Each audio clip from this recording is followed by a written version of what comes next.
Hey, how's it going, everybody, and welcome back into the SFS channel. My name's Gavin, and today I've got 5 must-sell wide receivers as we head into Week 2 fantasy football action. These are players that their Week 1 performances raised their trade market value, and I think can net you even better players on the open market. Whether I just don't think their Week 1 production is sustainable, or I don't think they're able to replicate those numbers on a consistent basis, there are options now because of that Week 1 performance to go out and upgrade at the position, find a better option, find a player with a more consistent floor who also gives you a great ceiling. Whatever the case may be, there's certainly a lot of ways you can go about this. So if you have questions about any trade offers that you have received in your fantasy leagues or any offers you're thinking about sending to someone else, drop those down in the comment section below and I'd be happy to answer your questions and get back to you as soon as I can.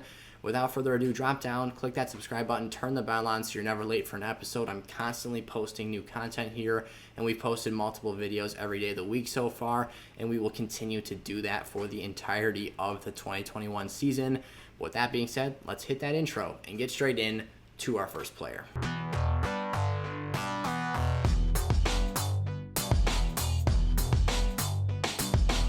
Alrighty, so Amari Cooper is our first name up on the board here.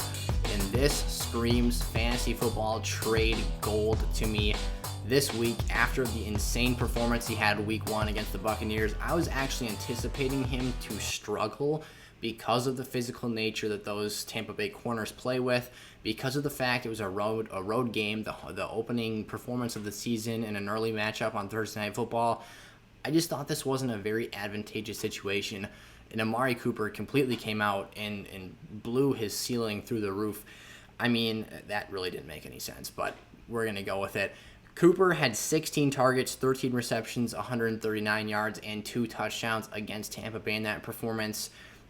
And that was one of the best wide receiver outputs we saw in Week 1.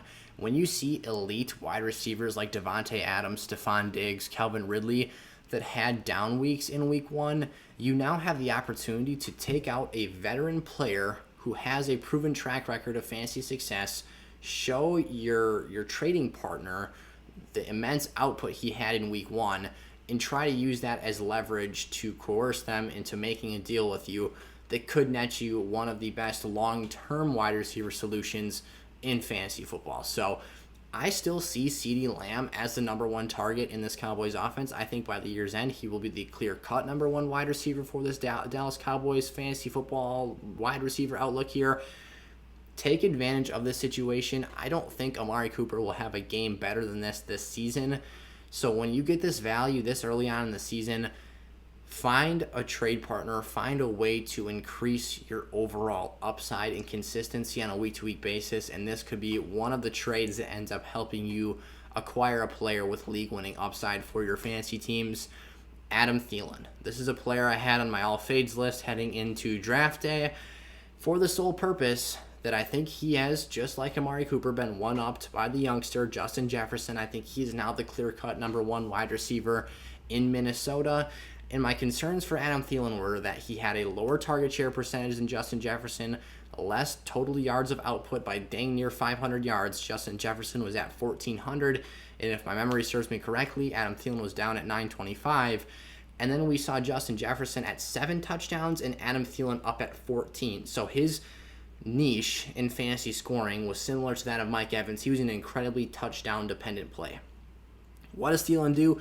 Comes out in Week 1 and scores 2 touchdowns. That's going to instill some confidence that he will be able to put up these numbers for the entire season. But let's put some context into how he got those numbers. He was playing the Cincinnati Bengals Week 1. They're without their top corner, Trey Waynes, injured. Everyone else on that depth chart of a cornerback group that I'd already classify as quite average is bumped up a unit and asked to cover a slot higher on the Vikings depth chart than they are previously assigned to their own. So you're talking about the number 2 corner now guarding Justin Jefferson, the 1, and the number 3 now coming up and guarding Adam Thielen. And it's not like the number 3 corner is shadowing Thielen. He's not playing him on every snap. But the point here is that this is a lighter coverage that he was seeing even after the fact that he already had a nice matchup here in Week 1. So he scores 2 touchdowns, 9 receptions, 92 yards, balls out. Thielen looks awesome. A lot of us are feeling great about him this week. But I still don't think we can project him to maintain this level of touchdown output for the entire year. Go out there, target one of those other players that had a down week. There is a lot of options. Again, if you have questions for your league-specific scenario, I'll get back to you. Let me know what the trade offer is, and I'll help you out, try and make counter offers if that's the situation. I think that's the best play. But whatever the case may be, you don't always want to hang on to these players even if they do have great games, because more often than not, Thielen's not going to score 24-plus fantasy points this week. He's going to trend back downwards, and we're going to see some regression that I think is going to be very disappointing to a lot of fantasy owners of Thielen out there. Deebo Samuel, this is another one. Deebo went nuts in week 1. He looked fantastic. We finally saw him get back to the player he was in 2019 as a rookie. But Brandon Ayuk is dealing with a hamstring issue right now. He, I think, is the one in this offense. I think he has the most refined skill set, the most complete game, and is actually the best pure wide receiver in this offense. Again, that issue, that hamstring issue, is keeping him slotted down lower on the depth chart, utilized less. You're seeing Deebo Samuel now elevate himself to that number 1 role, and he had the easiest of all easy matchups. The Detroit Lions secondary is just awful, and they lost Jeff Okudah in that game, their top corner, who was the number 3 overall pick, I believe, back in the 2020 draft. There was nothing stopping Deebo in this game. For a guy who's so good in the run after a catch department and who's so physical after the catch, he had the ability to do insane things. 9 receptions, 189 yards, and a touchdown. Once Ayuk gets back into this offense, when he reestablishes his role with this team, Deebo's going to see a drop in his numbers.